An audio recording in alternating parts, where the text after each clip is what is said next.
Alan West TV host Mike Rowe, a fan favorite among conservatives due to his down-to-earth nature and seemingly endless supply of common-sense wisdom, has weighed in on the whole national anthem protest fiasco sweeping the country, and it's everything our country and culture needs to hear right now. Typically, Rowe tries to avoid getting deep into politics, preferring to remain the everyman, connecting to folks through shared experiences and humor.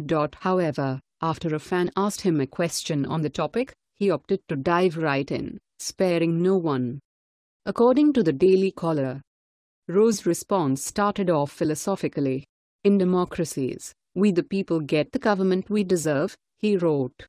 "We also get the celebrities we deserve, the artists we deserve, and the athletes we deserve. Because ultimately, we the people get to decide who and what gets our attention, and who and what does not." He continues by laying out the issue at hand.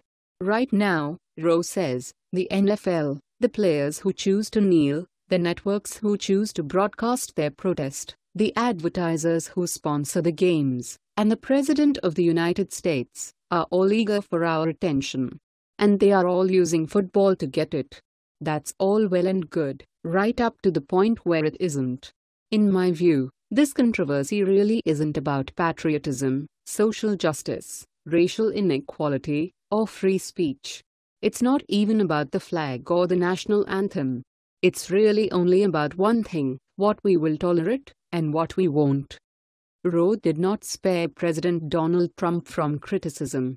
"I was disappointed last night to hear President Trump encourage owners to fire players who refuse to stand for the anthem," he said. "Not because I dispute the owner's right to do so, and not because I would grieve the dismissal of anyone who chooses to disrespect our flag. I was disappointed because the president's comments presuppose that the owners are in charge of the game. They're not. We are. We decide what to watch, and that decision, far more than any other consideration, will determine what the owners choose to do. And that in turn will affect what the players choose to do." Continuing, Rowe wrote, "As the leader of the country, the president had an opportunity to remind us that the NFL, the networks who broadcast their games, and all of the players, standers and kneelers alike, work for us.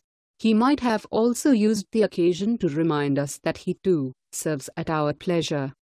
Next to fall in Rowe's crosshairs was NFL Commissioner Roger Goodell and the NFL Players Association. I felt a similar amusement when the commissioner issued his response, followed by the president of the Players Union. Their comments, along with the comments of many of the players themselves, were perfectly reasonable, perfectly understandable, and perfectly in keeping with their First Amendment rights. But they were also perfectly arrogant, because they too presuppose that millions of fans will continue to watch them play a game, no matter what, Rowe wrote. Perhaps they're right, Rowe posits. Historically, football fans have shown a collective willingness to ignore and enable all sorts of dubious behavior. The players have agents and unions, the owners have money and power, and the fans are always caught in the middle.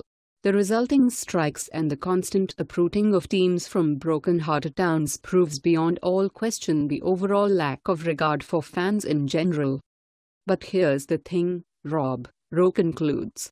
The fans of professional football are not powerless, we're just not yet offended enough to turn the channel. Should that ever change in a meaningful way, if for instance, a percentage of football fans relative to those players who chose to kneel during today's games, chose to watch something else next Sunday, I can assure you, the matter would be resolved by Monday.